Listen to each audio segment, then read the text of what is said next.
So, last section today, we finished the entire body, we finished the sleeves and cuffs and also the hem. And the last thing is we need to finish the neckline up here. There are two different ways to knit this neckline, and that is because two of those neckline options that you have in the pattern are for a rounded neckline, and the third one is for the V-neck, which has a bit of shaping here in the middle where the tip of the V is to make it nice and flat. The neckline matches the cuffs. It's also in 2x2 ribbing, and it's also a double layer, so it's folded and doubled to make a really nice substantial neckline, nice substantial color right there. For the neckline, we're going to pick up stitches from around this neckline here, the neck opening here, and we're going to work up in 2x2 ribbing with a smaller needle size. And if you're using a contrasting color, we're also working with the contrasting color, just like we have with the cuffs. We're also working double the length that the final collar is going to be, because it's going to be folded over and tucked in just like the cuffs are. There are two different things we're picking up from, and one is these edge stitches that we've also picked up from for the hemline. So we're going to do the same thing here, pick up 3 stitches from every 4 rows. And then we're also picking up from the shoulder cast on here.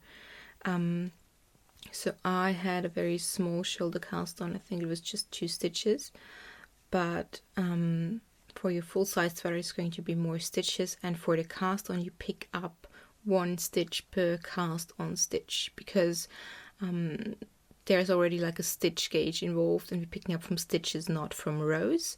So that's why we make it do it a little differently right there. I start picking up with right side facing, and I'm starting to pick up from the back of the neck, from the center of the back. So that the back is the one that has the more straight neckline, and not the lower one is the front. So I insert the needle through the first edge stitch that is to the left of this cast on and pickup line here, or this like fake seam. So insert the needle through both legs of the stitch and knit that picked up stitch. And I repeat this 3 stitches from every 4 rows that we had with the hem. So I have 3 stitches from 3 rows, and then I'm skipping a row and picking up the next stitch from the next edge stitch over.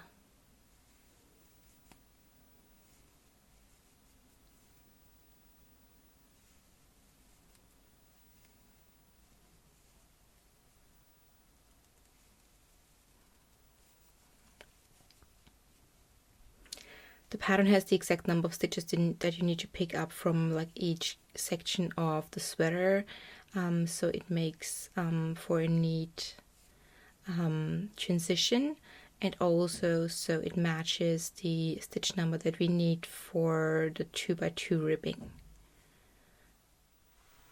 So I've just finished picking up stitches from around the entire neckline. And again, in doubt, pick up an extra stitch here and there, and then work a decrease in the next round. We might work with circular needles, or you also might work with the pins like I'm doing here. Like I know I prefer that method, but I know that others prefer doing like a magic loop or working with those short circulars. So whatever your preference is for working like a smaller number of stitches in the round, go for that. I'm again tucking the tail end out here to mark my beginning and end of round, and then I'm going to work in 2x2 ribbing for the number of rounds that I need. I think I'm going to go with the same length I had for the cuff. Again, it's like double the length of the final neckline. I made the V-neck option originally, like I started increasing right away, but I think for my tiny little version it's not really such a substantial difference from a rounded neckline. But if you're working the V-neck, you're going to want to work decreases here where the front at the center front, where the right and the left meet in the middle here, because otherwise you're going to have like an extra fabric here bunching up in the middle, and to avoid that, you're going to want to work decreases like before and after, like a middle stitch here, and to like half the length of your neckline, and for the other half you're going to work increases again to get back to the original stitch count you picked up. So you have, when you finally seam the neckline to the inside like we've done with the cuffs, you'll have the same stitch number to seam the bind off to. Okay, so 2x2 ribbing in the round.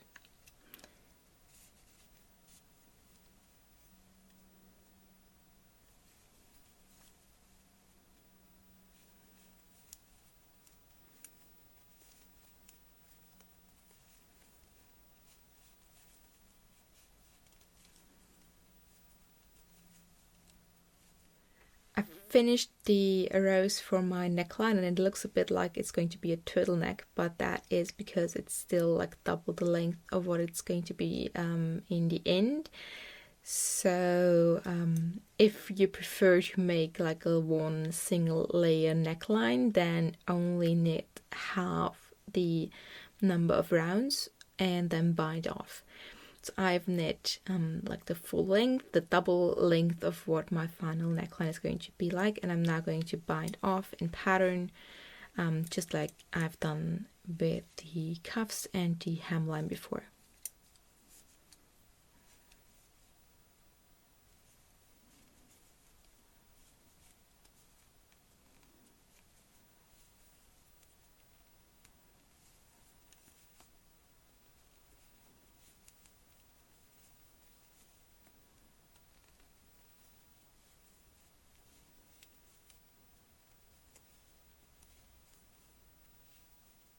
When you finished binding off all stitches in pattern, break the yarn and leave a long tail. We're going to use that tail end to whip stitch the bind off to the setup row of the collar on the inside, just like we've done with the cuffs.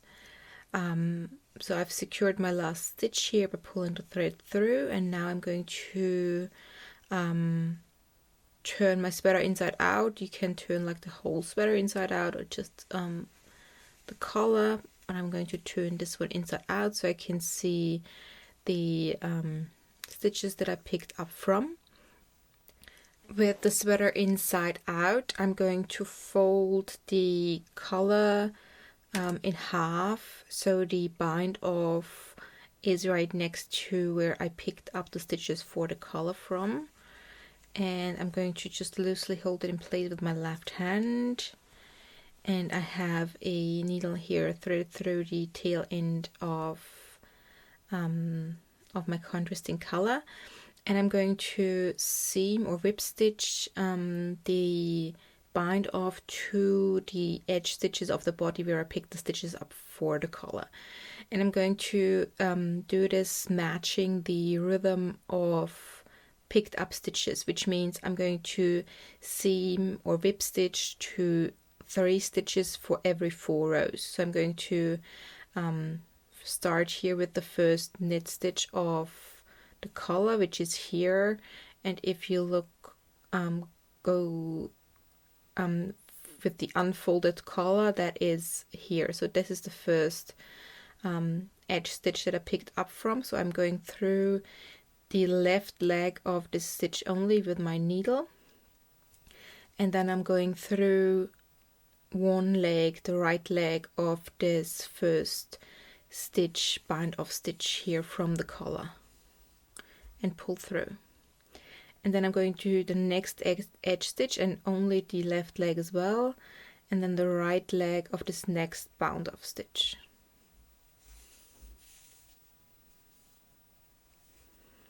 And then through the third edge stitch, the left leg and the right leg of the next bound off stitch. And then I'm going to skip the next edge stitch, so that is the one that is a little wonky here, the this short one here. Okay, I'm going to skip this because I already also skipped this when picking up stitches, and I'm going through the next edge stitch over, but through the next, as I'm not skipping any stitches here, I'm going through the next stitch here. And so this is for the edge stitches where you picked up 3 stitches for every 4 rows, and when you come to a stitch that you picked up from the cast on for the shoulders, you want to pick up from every stitch there again, or you want to seam from every stitch there because you picked up from every stitch.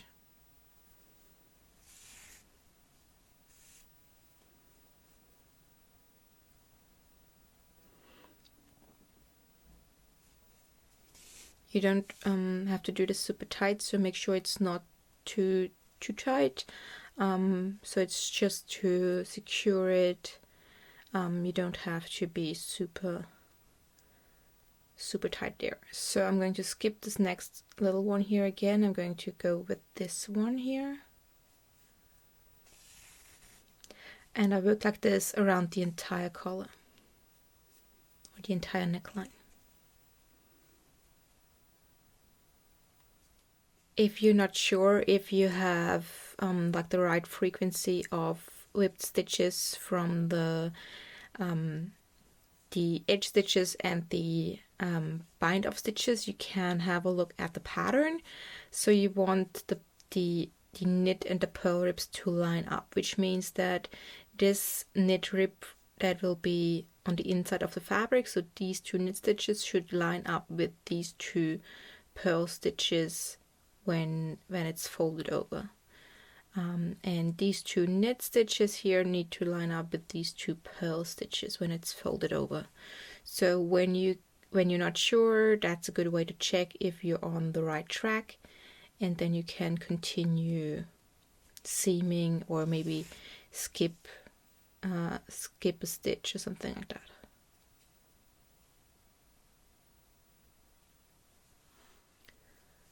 When I reach the end of my whip stitch seam, I have worked around the entire collar once. I'm going to connect like the beginning and end of round here like one last time to make sure there's no gap. And then I'm going to go ahead and weave in this tail end right away, because that is the next step. Because we are finished with the knitting process, now it's time to finish the sweater. So I'm going to just use this bind off line to just weave this tail end through